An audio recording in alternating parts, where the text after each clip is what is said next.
Good morning, everyone. This second chant that we did this morning really touched me, the Master's love for me. It's so beautiful, and I'm just amazed, actually, because we're just in the process of putting together a whole program. As you can see, our altar's a little different because tomorrow evening is the celebration of Yogananda's Mahasamadhi, a great saint's final exit from his body. And on this path, and many paths, I guess, we actually celebrate that. Not a usual thing for people to do around death, but we do. But I never thought of having that chant tomorrow night, and I'm sorry I didn't. We might have to make a last-minute change for who's ever chanting. It is really so beautiful. And that line, how sweet the sound of Om, its Master's voice I hear. In all pervading silence, he whispers, I am near. And I have to share, I shared this the other night in our Raja class here. I recently had an experience, and it touched me, and that song just brought it back, and you'll hear why in a minute. And it's so relevant. Well, it would be relevant any week, is the truth. But I was recently in a conversation with somebody who's been coming to the temple for a while, and he was just sharing with me how he came here. And those stories are always so touching. But he said, I just was in the temple for a class, for something. He said, I was not in that moment even looking for a spiritual path. I wasn't thinking about coming onto a path. He said, I had thought about it, but in the past, but not then. And he said, but I looked up at the altar, and he said, they whispered to me. And then he just stopped and he said it again. They whispered to me. And it was so poignant to me when he said that, because that speaks to where we need to be listening from. Not just that they will come when we are ready. They will come when it's the time. I would like to say we hardly even have to think about it, but of course that's not true. We have to be readying ourselves, but then just in a whisper. And this reading today, well, it's very interesting, this whole grouping of readings, just the way things have worked. For those of you who may be new here today, I am not Asha Praver, who was supposed to be giving service. Rather, my name is Shanti. And I was not supposed to be giving service today, but Asha is up in Laurelwood, one of our communities, with a dear friend of many of ours, whose name is Tushti, who is right now hours, maybe days at the most, but unlikely days, of leaving her body. And the people who are up there with her, Asha being one of them, but there's a group, have been having just such a profound experience.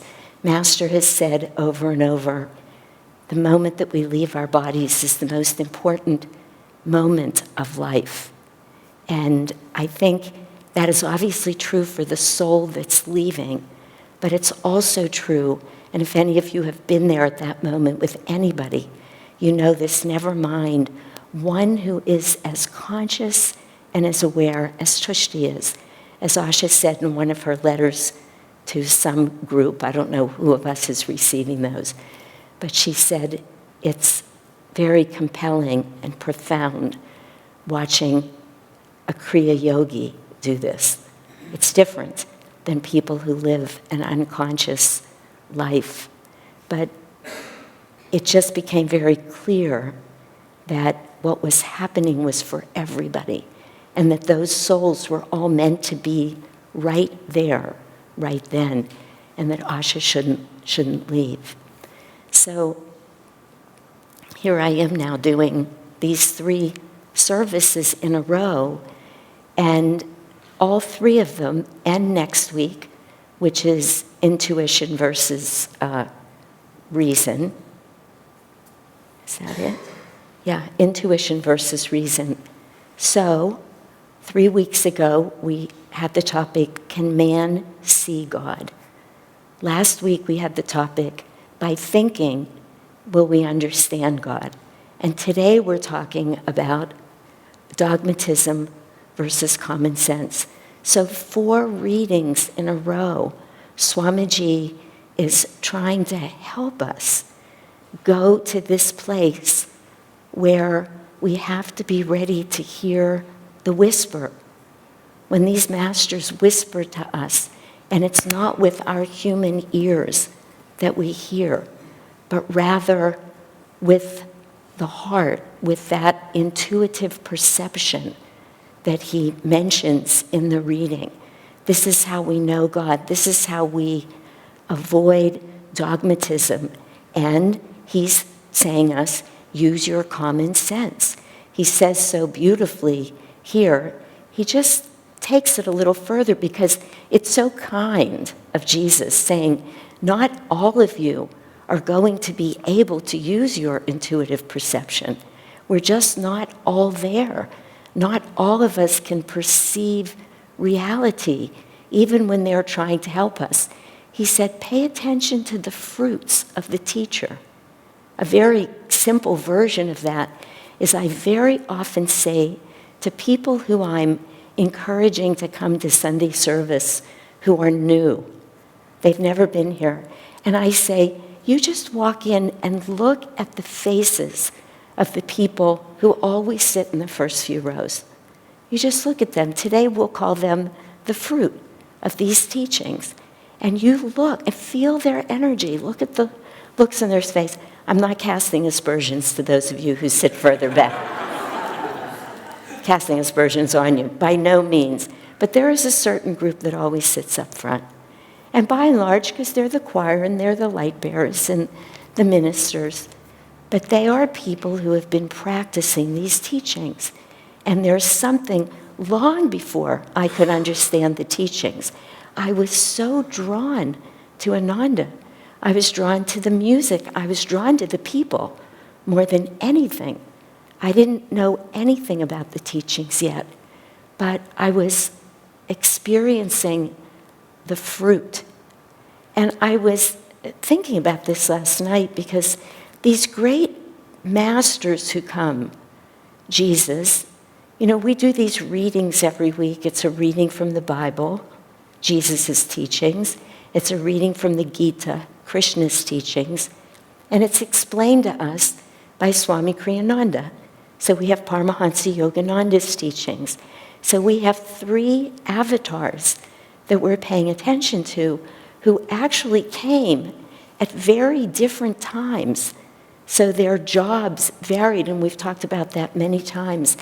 But last night I thought to myself, what a hard job this is that they have. They just make it look so easy to us when they speak the truth. But how hard it is, they are talking about divine realms. They're talking about truths and experiences beyond imagination of expectancy, and they're trying to explain it to us. This is not an easy job that they have. And yet, not with Jesus, not with Krishna, not with Master, do they try and force any of these teachings on us. Never do they resort to theory or argument. Not in that way. Every one of them says, listen to what I'm telling you and practice it. Every one of you. This is all experiential. Now, of course, it was a little different for Jesus because he lived much more right in the midst of what's called Kali Yuga, a darker, harder, more rigid. People were fixed. They were fixed in their understanding of religion. If you didn't fit into that, if you happened to be somebody who wanted to talk about what we now call self-realization, well, you would just be punished according to whatever was acceptable in the day. And some of that punishment was pretty severe, and it didn't matter if you were a priest or actually a self-realized saint. if it didn't go along with the church. They wanted no part of it. They didn't want anybody out there preaching anything that all of their religious leaders couldn't attain or understand. So they would just, if you were lucky, they would just cart you off and hide you off in some small town and not let you say Mass anymore. If you weren't lucky, you were punished in more severe ways. And then Yogananda came, as we all know, at the beginning of Dwapara Yuga, but it's a beginning, and it's about energy, which is more fluid, which is more expansive, which has a kind of flexibility to it. So he has to teach these things to us a little differently, but still, he came and called this path self-realization. He has not tried in any way to force us to believe anything. There are dogmas, there are truths, there are beliefs, which is what the dogmas are, but they don't become law. It only becomes law when it's tested in our own laboratories within, when it's tested in our own courts, which is, how do we feel when we practice these teachings? What happens to us? So that none of these teachers that we talk about, that we bring, that we hopefully make real every week, none of them says to us, you have to do this. There's no laws. Master used to say, argue with me. There's a wonderful story about Ramakrishna. I just heard it recently because it must be on Devi's mind. She's using it in a lot of her talks right now. But he had a disciple who desperately wanted to have a vision of Divine Mother. And he begged Ramakrishna for a vision of Divine Mother. And Ramakrishna kept saying, not yet, not yet. But this man begged and begged. And finally Ramakrishna conceded and gave the man a vision of Divine Mother. And then when the man came out of that vision, Ramakrishna said to him, and now what do you have? Because nothing about his consciousness had changed. He had just been given a vision. And what Master comes to us and says is, I'm going to show you how to change your consciousness so that you change from the inside out, so that you can perceive this to be the truth. And they don't say don't read the scriptures because they know maybe that's where we are. I love reading the Gita and the Bible, particularly now that I've had them explained to me, if you will. Last night I was looking at Revelations of Christ and I thought, what an absolutely, of course, I mean, it was no accident that Swami called it Revelations of Christ, but what a beautiful name for that book to explain the Bible. Christ's teachings revealed to us through a master, through Yogananda, and through Swamiji, so that we could take them in and we could make them our own. So it's not about not reading the scripture, but it's not about believing in the teaching of everybody who's read the scripture and believes they understand it. It's about checking in to our own heart, finding ways with our own intuition to see which part of this works for us. How do we feel when we hear these readings? This is what Swamiji says. Always go back to how you feel. Do you feel uplifted? Do you feel positive? Do the people around you look like you're spreading joy? Those things all matter. And this is what our teachers are encouraging us to do. This is what all four of these lessons are about.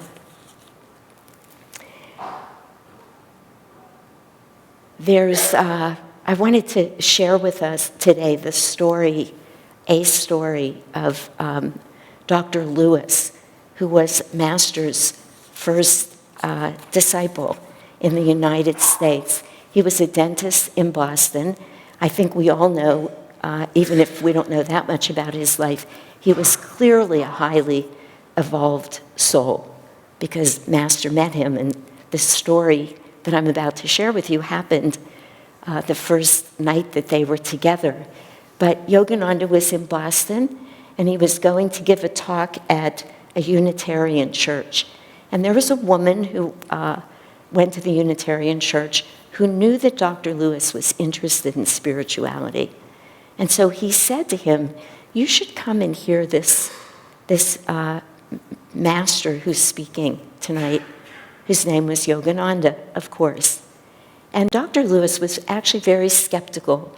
He said that his parents had warned him so often against charlatans, against people who just wanted to espouse their views, but who had not had a true experience of God yet, that he went there and he was doubting all the way over. But he had a meeting that had been arranged by this woman whose name I'm forgetting right now, after the service, and he said to Master, there's a reading in the Bible, he said, about us being light, but if that light come to the eye, if thine eye be single, the whole body shall be full of light. And he said to Master, can you explain this? And Master said, I think so. And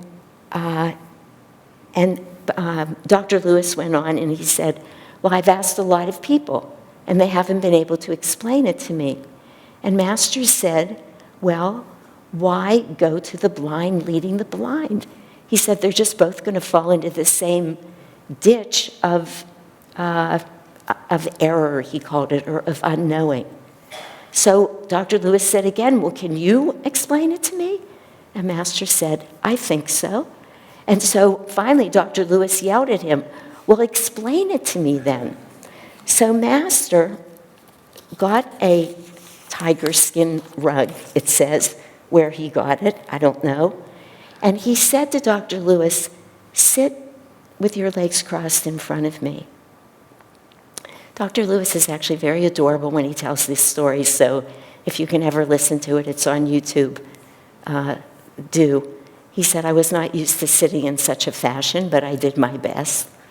And Yogananda sat down with him, and over the course of the next bit of time, the first thing he did was touch him, just touch his finger at the point between the eyebrow. And Dr. Lewis said, in that very instant, he said, I felt anything that I had ever experienced as weight in this life was lifted from me. He said, later I would say I felt all of my karma, anything that was holding me back, being lifted. And he said, to this day, it has never returned. And he said it was an experience that had me feeling ecstatic. And Master let me sit there for a while. He said, and then he moved even closer to me, and he put his third eye on my third eye.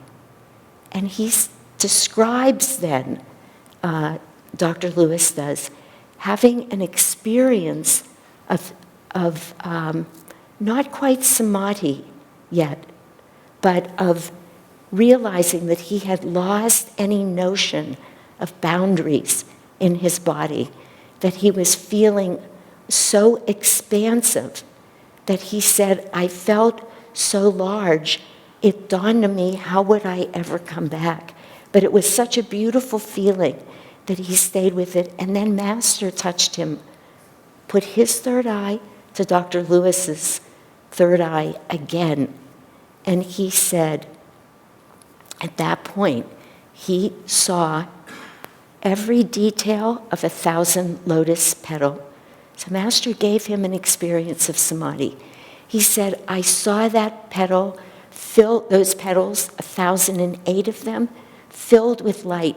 He said, I saw the arteries in my neck leading up to my brain. He said, not just as beacons of light, but within that, I could see all of the red corpuscles, he called them, red blood cells, sparkling. He said, and I realized that the divine was in every cell of our being and was every cell of our being and of every being. He said, I realized then, and he stayed that way for a while, and when he came back, he said to Master, I understand. And what did he understand? He had said, I was a dentist. I wanted to know everything in my head. I was a Bostonian. I wanted to learn. I was there yelling at Master, show me. If you know this, show me. So he showed me. He said, and in that moment, I understood that what we know that is true, that is full of light, that matters in this life, all of the love in our heart, everything we're looking to know is not in the intellectual knowledge that we're all gaining, but is in this experience. And Master said to him, do you give me your undivided love? Will you love me as I love you? What a thing to say to somebody.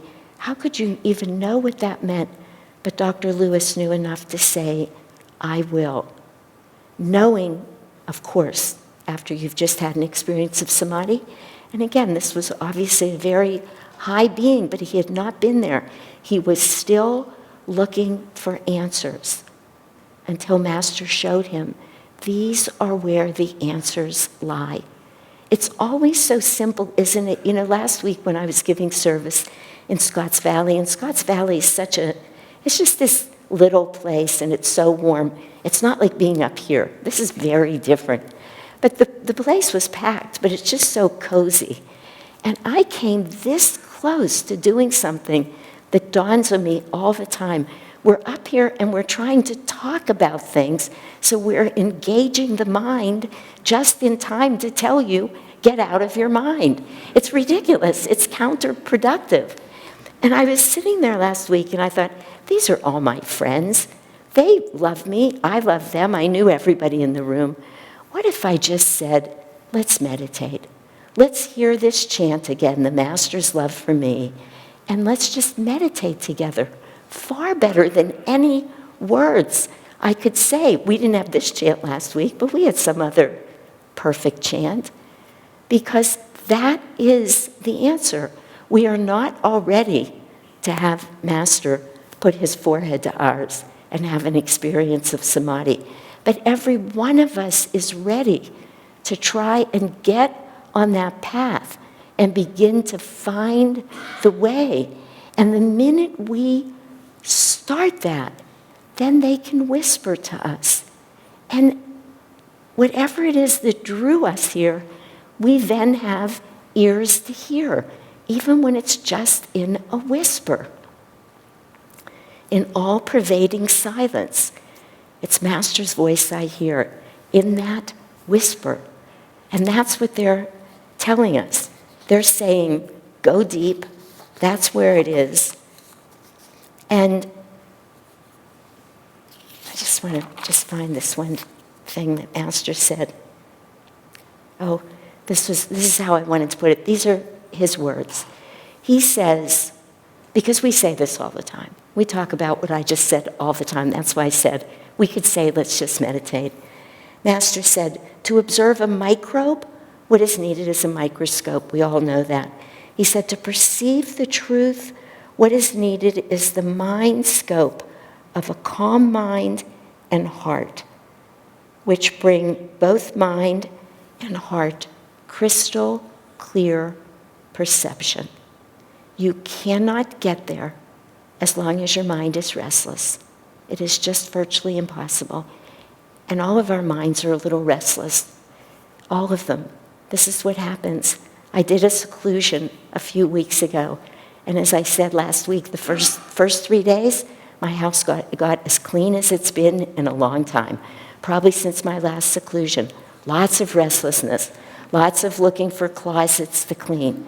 Until I could get still and quiet and really clean the closet that Master could then walk into and show me the way and speak to me through my heart. This is what we all want.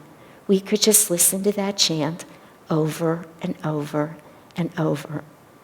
This is why Jesus brought the scriptures to everybody, knowing that if all we can do right now is study the scriptures, if all we can do is read those beautiful words, even if we're not ready to go deeper, that by reading the truth over and over and over, reading these readings that we do every week, that we will be elevated to the place where God can then step in and really shower us with his grace.